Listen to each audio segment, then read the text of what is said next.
Hello friends. तो आज का हमारा जो ट्रांसफर ऑफ प्रॉपर्टी एक्ट है उसका टॉपिक है vested interest and contingent interest. आपको पता होगा जब हमने सेक्शन 5 पढ़ा था तब हमने सेक्शन 5 में क्या देखा था, definition of transfer of property.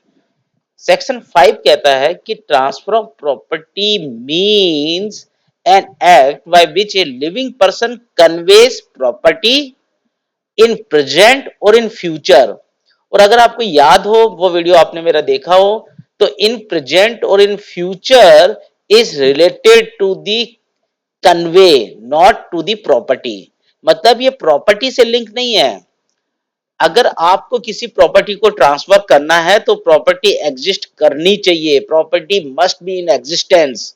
लेकिन आप प्रॉपर्टी जो एग्जिस्ट करती है उसको कन्वे प्रेजेंट में भी कर सकते हैं और उसका कन्वेंस फ्यूचर में भी पॉसिबल है।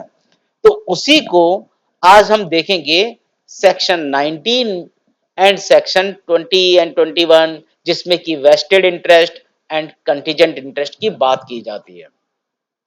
तो क्या होता है, अगर कोई प्रॉपर्टी आपके पास है, उस प्रॉपर्टी का आप ट्रांसफर करेंगे तो वो प्रॉपर्टी हो सकता है, कई बार ऐसी सिचुएशंस आती है कि प्रॉपर्टी का आपने ट्रांसफर कर दिया, आपने इंटरेस्ट ट्रांसफर कर दिया, लेकिन प्रॉपर्टी अभी भी आपके पास है, still you are enjoying the property. मान लीजिए एक लैंड है, for example let's assume this is a land. इस लैंड, ये आपकी लैंड है और आप इसको ट्रांसफर करना चाह रहे हैं। तो आपने ट्रांसफर कर दिया, लेकिन आपने ये बोला कि अगले मैं इसका जो पोजीशन है मैं 6 साल के बाद दूंगा, या ये लैंड आपको मिलेगी 1980 में, सॉरी 1980 तो हो चुका है, 2030 में। Let's say you have said this. तो क्या ये जो वेस्टेड इंटरेस्ट है वो हुआ है या कंटीजेंट इंटरेस्ट हुआ है, ये क्या होते हैं इसको हम समझते हैं डिटेल में। तो सेक्शन 19 कहता है कि वेस्टेड इंटरेस्ट कब क्रिएट होगा। वेस्टेड इंटरेस्ट क्रिएट होगा कि अगर कोई ट्रांसफर कर रहा है प्रॉपर्टी को और ट्रांसफर करते समय उसने कोई टाइम स्पेसिफाई नहीं किया है कि प्रॉपर्टी का ट्रांसफर कब होगा। यानी where on transfer of property and interest is created in the property in favour of a person but without specifying the time. Time नहीं बताया कि कब ट्रांसफर होगा, या ये बोला कि ये फोर्थ विथ, मतलब तुरंत इमीडिएटली अभी से हो जाएगा विदाउट डिले।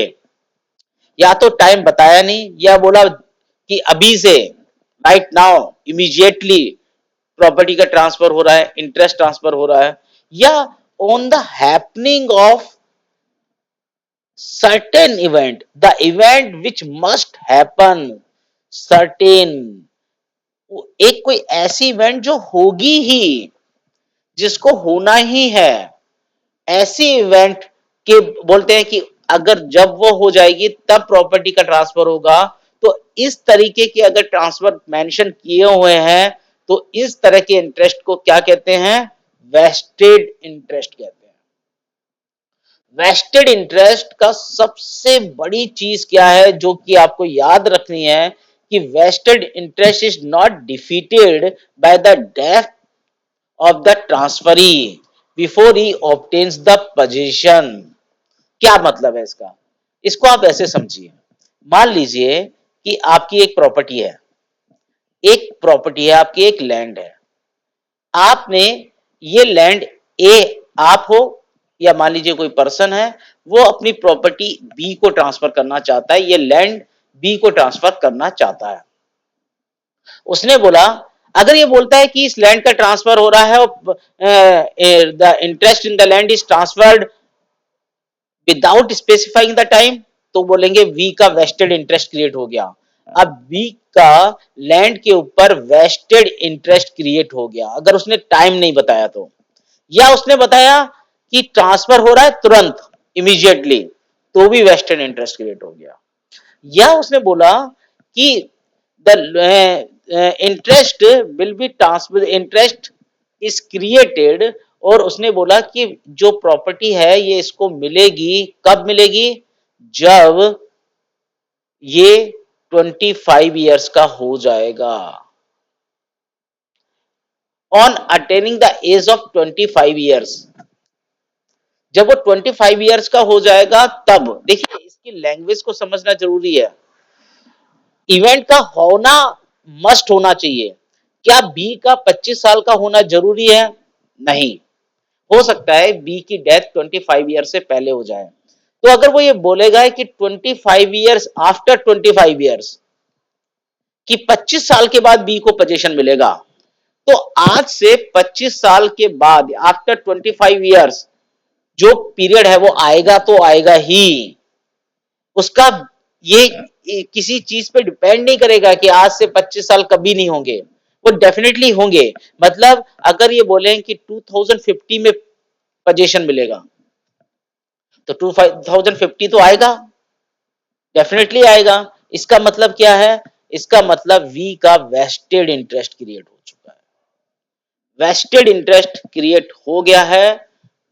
हो सकता है कि वी जो बी है उसको पोजीशन नहीं मिला, वो प्रॉपर्टी को एंजॉय नहीं कर सकता, लेकिन उसका वेस्टेड इंटरेस्ट क्रिएट हो गया।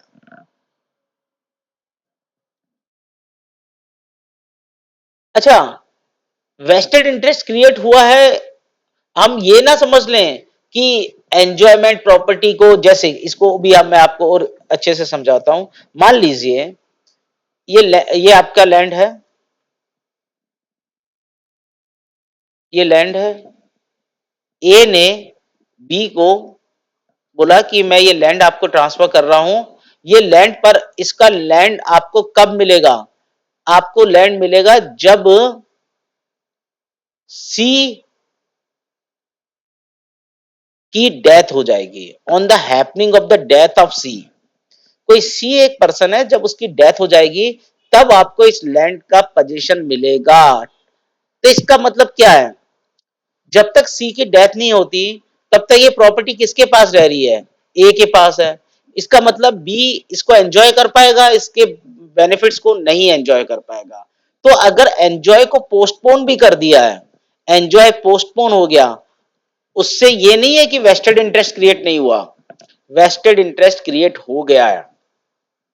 अच्छा आगे देखिए, मान लीजिए ए ने बोला, एक प्रायर लाइफ इंटरेस्ट क्रिएट कर दिया कि ये लैंड है ना पहले डी के पास रहेगी, और जब डी की डेथ हो जाएगी तब बी के पास जाएगी।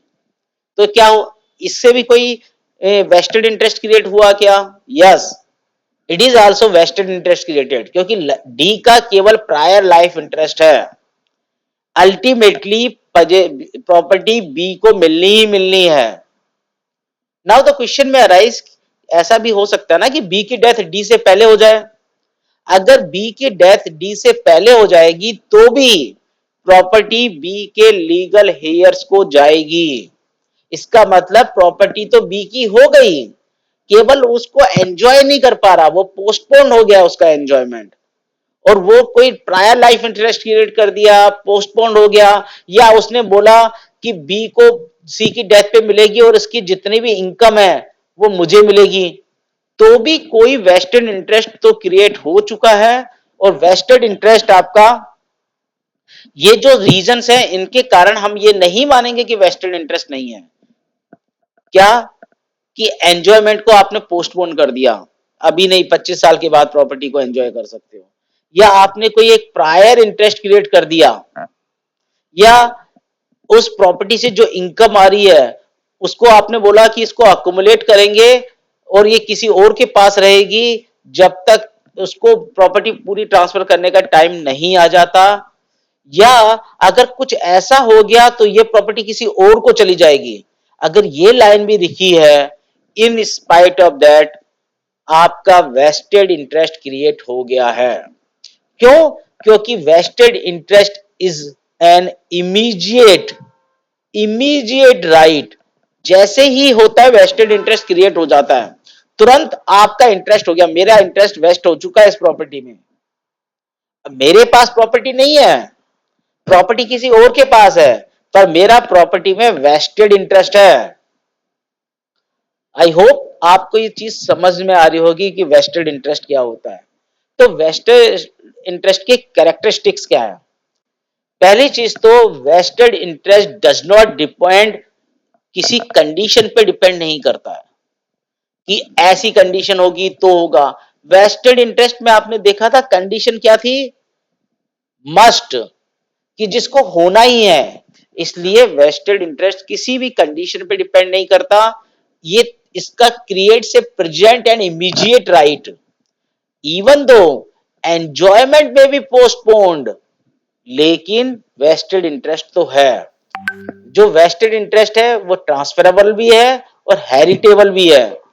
ट्रांसफर भी कर सकते हो आप उसको, और आप उसको हेरिटेज में भी दे सकते हो। ए वेस्टेड इंटरेस्ट जैसे कि बताया is not defeated by the death.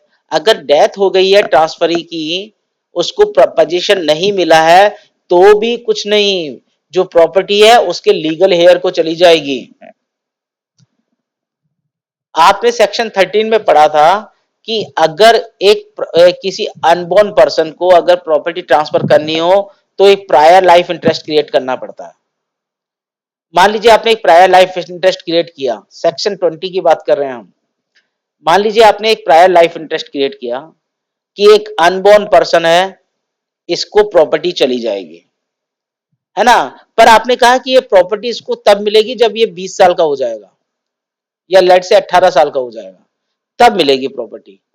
तो ऐसा नहीं है कि इसका वेस्टेड इंटरेस्ट नहीं है। The vested interest is created at the time of the birth of that person. जैसे ही इसका बर्थ हुआ, वेस्टेड इंटरेस्ट क्रिएट हो गया। अगर इसकी उससे डेथ, बर्थ के बाद थोड़े टाइम के बाद ही डेथ हो जाती है, 18 ईयर्स का नहीं होता है, तो भी प्रॉपर्टी क्या होगा? इसके लीगल हेयर्स को चली जाएगी। So that is the vested interest. अब सेक्शन 21 बात करता है कंटीजेंट इंटरेस्ट की। कंटीजेंट इंटरेस्ट किसी कंडीशन पे डिपेंड करता है। इसमें जो राइट है या जो इंटरेस्ट है वो तुरंत ट्रांसफर नहीं होता है। That interest shall transfer on happening of और non happening of certain events. कोई इवेंट है जिसको अगर वो होगी तो होगा, या वो नहीं होगी तो होगा। अगर ऐसी कोई कंडीशन आपने लगा दी है at the time of transfer of property, then it is known as the contingent interest. अगर आपने कॉन्ट्रैक्ट एक्ट पढ़ा होगा तो वहां पे जैसे कंटीजेंट कॉन्ट्रैक्ट हुआ करते थे, सेम वे में कंटीजेंट इंटरेस्ट होता है, हैपनिंग ऑफ और non happening of certain events. जैसे आपको कंटीजेंट इंटरेस्ट अगर समझना है तो आप समझिए कि मान लीजिए ए एक पर्सन है, इसने बोला बी को कि मैं तुम्हारे को प्रॉपर्टी ट्रांसफर कर रहा हूं, लेकिन ये प्रॉपर्टी तुमको तभी मिलेगी जब सी अगर 25 साल का हो जाएगा, if she attains the age of 25। अब देखिए इसने क्या बोला कि बी को प्रॉपर्टी तभी मिलेगी जब सी अगर 25 साल का हो जाता है। तो अगर जब सी अगर 25 साल का हो जाएगा तो प्रॉपर्टी बी को मिल जाएगी। बी का अब वेस्टेड इंटरेस्ट हो जाएगा। जब तक सी 25 साल का नहीं होता, बी का क्या है? कंटीजेंट इंटरेस्ट है उस प्रॉपर्टी में। जो प्रॉपर्टी है उसमें बी का केवल कंटीजेंट इंटरेस्ट है, वेस्टेड इंटरेस्ट नहीं है। लेकिन जब सी 25 साल का हो जाएगा तब बी का वेस्टेड इंटरेस्ट हो जाएगा। अच्छा, कंडीशन ये भी हो सकती है, अब मान लीजिए कि सी की डेथ हो जाती है 25 साल से पहले ही, तो क्या हुआ? तो ये इंटरेस्ट फेल हो गया, बी को अब कुछ नहीं मिलेगा, प्रॉपर्टी ए के पास ही रहेगी।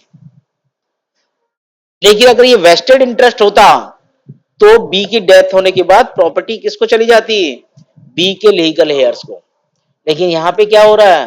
कंटीजेंट इंटरेस्ट के केस में प्रॉपर्टी वापस ए को चली जाती है।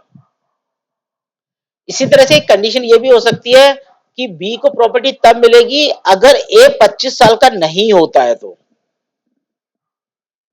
अब क्या होगा? अब मान लीजिए सी है वो 25 साल का हो जाता है, तो ये कंडीशन फुलफिल नहीं हुई, तो बी को कुछ नहीं मिलेगा। लेकिन मान लीजिए सी की डेथ हो जाती है 25 साल से पहले ही, तो बी को प्रॉपर्टी ट्रांसफर हो जाएगी। सो आई होप कि आपको ये समझ आया होगा contingent interest depends upon some condition. जो कंटीजेंट इंटरेस्ट है इज एक ट्रांसफरेबल इंटरेस्ट, आप इसको ट्रांसफर तो कर सकते हो पर इट इज नॉट हेरिटेबल। क्यों? क्योंकि अगर डेथ हो गई उस पर्सन की, जिस पर्सन, क्योंकि हेरिटेबल की बात कब आएगी? डेथ पे आएगी। अगर डेथ हो गई तो कंटीजेंट इंटरेस्ट फेल हो जाएगा और प्रॉपर्टी उसके लीगल हेयर को नहीं जाएगी, ये वापिस किसको चली जाएगी? ट्रांसफरर को।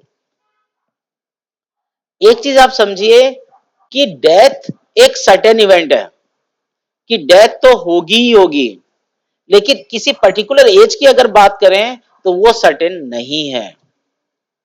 सो दूसरा, अनसर्टेन इवेंट्स दो टाइप की हो सकती है। कैसे? एक टाइप की इवेंट जिसकी हैपनिंग और non happening depends upon the will and desire of the parties, जैसे कि मैरिज हो गया, कि ए और बी के बीच में ए ने बोला बी को कि मैं आपको प्रॉपर्टी तभी ट्रांसफर करूंगा अगर आप सी से शादी करते हो, मैरिज करते हो। तो ये जो अनसर्टेन इवेंट्स है, सी कर भी सकता है नहीं भी कर सकता है। तो ये अनसर्टेन जो इवेंट है ये बी के ऊपर डिपेंड करता है कि बी कर भी सकता है, बी की विल एंड डिजायर पे डिपेंड करता है। लेकिन कुछ इवेंट्स ऐसी होती हैं जो कि डिपेंड नहीं करती हैं पार्टीज की विल पे, और वो उनका उनके ऊपर कोई बस नहीं है, जैसे कि डेथ हो गई, जैसे कि death of a person on reaching of certain events. तो इस तरह की जो इवेंट्स हैं वो आपकी क्या हो जाएंगी? वो आपकी अनसर्टेन इवेंट्स हो जाएंगी which does not depend on the person. तो अगर हम देखें, ओके, तो अब हम बात करते हैं कंटीजेंट इंटरेस्ट की एंड वेस्टेड इंटरेस्ट में जो डिफरेंसेस हैं उसकी। तो सबसे पहले तो देखिए कि जो डेफिनेशन है वो ही अपने आप में बताती है कि वेस्टेड इंटरेस्ट मींस, एंड जब an interest which is created in forfeit or happening of a event which must happen, मतलब यहाँ पे सर्टेन इवेंट्स की बात हो रही है, एक ऐसी इवेंट जो होनी ही है। लेकिन in contingent interest happening of a uncertain events की बात हो रही है। जब इवेंट अनसर्टेन है तो कंटीजेंट इंटरेस्ट होगा, और अगर इवेंट सर्टेन है तो वेस्टेड इंटरेस्ट होगा। In vested interest enjoyment may be postponed but interest created immediate right is created। आप एंजॉयमेंट पोस्टपोन कर सकते हो लेकिन जो राइट है वो इमीडिएटली क्रिएट हो जाता है, and it does not depend upon the fulfilment of any condition. अब कोई भी कंडीशन से ये जो वेस्टेड इंटरेस्ट है ये शिफ्ट नहीं होगा, but contingent interest depend upon the fulfillment of the some conditions। if condition is not fulfilled the interest fails। अच्छा, अगर डेथ हो जाए ट्रांसफरी की, ट्रांसफरी मतलब जिसको प्रॉपर्टी ट्रांसफर कर रहे हैं, तो it is not defeated by the death of the transferee. Vested interest तो भैया हो गया, अब ये ट्रांसफर डेथ हो जाए ट्रांसफरी की, ट्रांसफरर की डेथ हो जाए, कुछ फर्क नहीं पड़ता। बिफोर टेकिंग द पोजीशन अगर ट्रांसफर की डेथ हो जाती है तो क्या होगा? प्रॉपर्टी किसको चली जाएगी? उसके लीगल हेयर को चली जाएगी। लेकिन अगर इनकेस कंटीजेंट इंटरेस्ट है और ट्रांसफर की डेथ होती है तो फिर क्या होगा? इंटरेस्ट फेल हो जाएगा क्योंकि ये कंडीशन प्रेसिडेंट है और प्रॉपर्टी वापस ट्रांसफरर को चली जाएगी। वेस्टेड इंटरेस्ट ट्रांसफरेबल भी है, हेरिटेबल भी है, बट कंटीजेंट इंटरेस्ट केवल ट्रांसफरेबल है, इसको ट्रांसफर किया जा सकता है इसको, but it is not heritable because if in case of death it does not pass to the legal heirs, वापिस ये अपने ट्रांसफरर को चली जाती है। so this was the difference between vested interest and contingent interest। तो I hope आपको vested interest and contingent interest का मतलब समझ में आया होगा। Thank you very much for your patience hearing.